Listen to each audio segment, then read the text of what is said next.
feel like I'm being interviewed right now.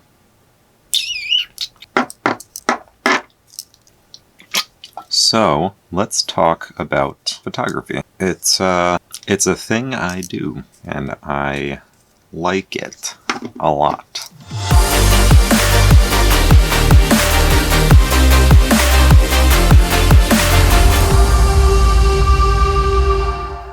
I'm Jeff Radigan, and this is my channel.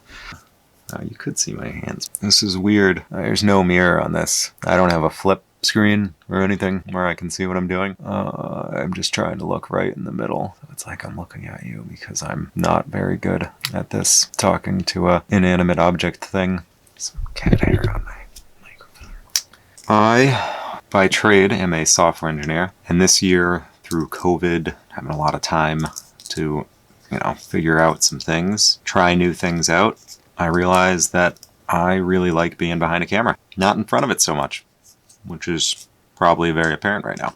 But yeah, this is my story about finding my true passion later in life than I thought I would. You hear a lot about all these big name people that haven't even started thinking about their career until they're in their 40s. There's no reason why you can't pick up something new later in life. One of my good friends, an old coworker of mine, he just turned 50, and he just started his own blog reviewing a lot of the Amazon products. So I just wanted to share with you all out there on YouTube, no matter how old you are, if something piques your interest and you're feeling, maybe a bit bored with your normal career, or you just want to try something different, then go for it. A lot of people think that you have to have it all figured out when you're done with high school, when you go to college, you get a degree.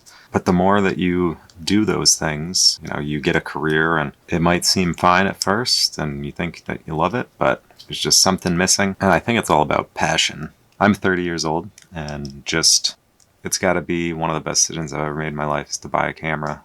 I've been really ramping up on the digital camera stuff, taking pictures, taking videos, doing drone flights, and making films and product photography and ads. My cat's meowing at the door right now. You can probably hear him. I'm in the basement. I've always been told that I'm a great teacher and patient, sometimes funny. So I figured maybe I could share a lot of what I've learned over this last year, and I'm still learning, with all of you. I want to cover things on photography basics, video basics, cover some of the drone footage and experiences I've had, and really, maybe help other people who are interested in photography or videography and show them what they could do with it, and that it's not rocket science. I mean, don't get me wrong, there's a lot to it, a lot to learn. Day one with the new camera, I had no clue what I was doing. Things weren't coming out as I wanted, and I just kept learning and learning and learning.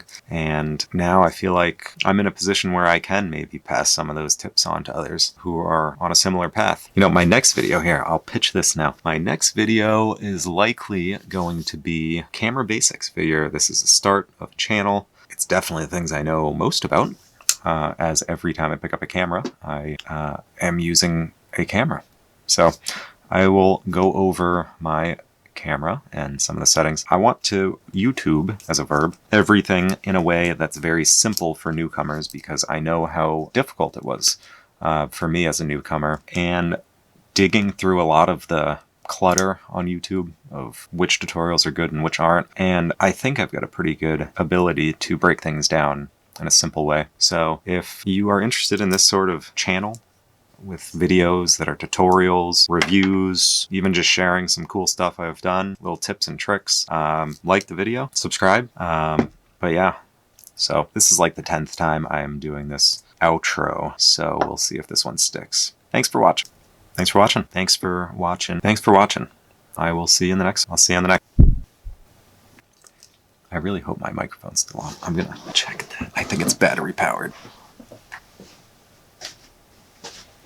Okay, we're good. That would have sucked. So yeah, if you like the quality of this video, I will post a link to my camera in the description. It's the Sony A7 III. I just had to check. I also have the A7R IV, which my wife mostly uses. She does fine art photography. We're working on her website now. Excited to get that up. And the lens I'm using is the 24mm by Tamron. I like it. I feel like it's pretty good focal length for vlogging and YouTubing, if you want to call it that. The light that I'm using here is the Aperture 300D Mark II. It's fantastic. Again, it's a bit pricey, but it is prime. Along with the lantern softbox attachment. Other than that, I got some other tiny lights lying around. I'll put links to everything that I'm using for this video, and even for some of the footage that you've seen that I probably have edited in by now, in the description down below. I'm gonna have to get used to pointing down to the comments description section. But yeah, if you want to use any of the stuff that I use, there will be links there. Yeah, so I guess it's a wrap. Thanks for watching. I do finger guns a lot. It's one of my stepdad charms.